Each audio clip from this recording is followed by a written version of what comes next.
स्वागत है आप सभी का एक बार फिर से हमारे YouTube चैनल KNC कुसुमनेट क्लासेस में।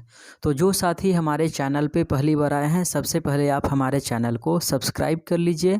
साथ में बेल आइकन को प्रेस कर ऑल नोटिफिकेशन का बटन क्लिक कर लीजिए, ताकि अगली बार कोई भी वीडियो डालूं तो सबसे पहले नोटिफिकेशन आप तक पहुंचे और आपकी तैयारी और बेहतरीन तरीके से संभव हो सके।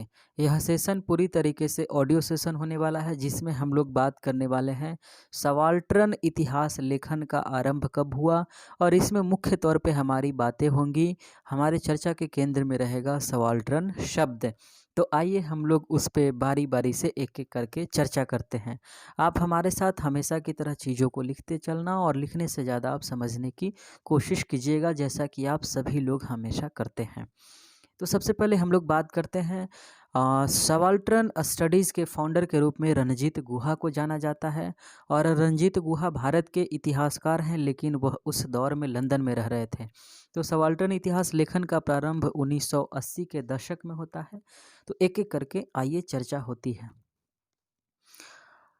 रणजीत गुहा ने फैसला किया कि निम्न वर्गीय प्रसंग, जिसको अंग्रेजी में सबाल्टर्न स्टडीज़ कहते हैं, उसे 6 खंडों में प्रकाशित किया जाएगा। उन्होंने 6 खंडों में लिखा था, लेकिन शुरुआत का एक खंड ही उन्होंने खुद से प्रकाशित किया। बाकी का खंड का प्रकाशन किसी और इतिहासकार के द्वारा किया गया।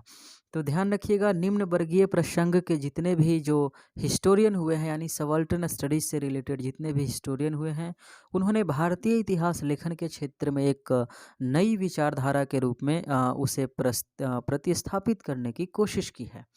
इससे जुड़े कुछ इतिहासकारों ने भारतीय इतिहास लेखन की परंपरा में एक नई शुरुआत के तौर पे इसे देखा है। भारतीय इतिहास लेखन की परंपरा से असंतुष्ट लेखकों ने सामूहिक रूप से कुछ खंडों का प्रकाशन किया। हालांकि इसमें हम निम्न वर्गीय प्रसंग से सामूहिक रूप में और औपचारिक रूप से नहीं जुड़े रहने के बावजूद कुछ इतिहासकारों और अन्य सामाजिक विज्ञानियों ने भी अपना योगदान दिया।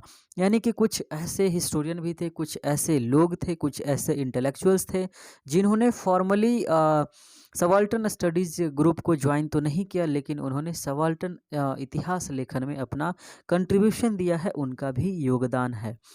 सबाल्टर्न स्टडीज़ के पुस्तकों में भी अपने आलेख लिखे और पुस्तिकाएं प्रकाशित की, जिसे आज सबाल्टर्न स्टडीज़ के विषयों और प्रविधियों से जोड़कर देखा जाता है।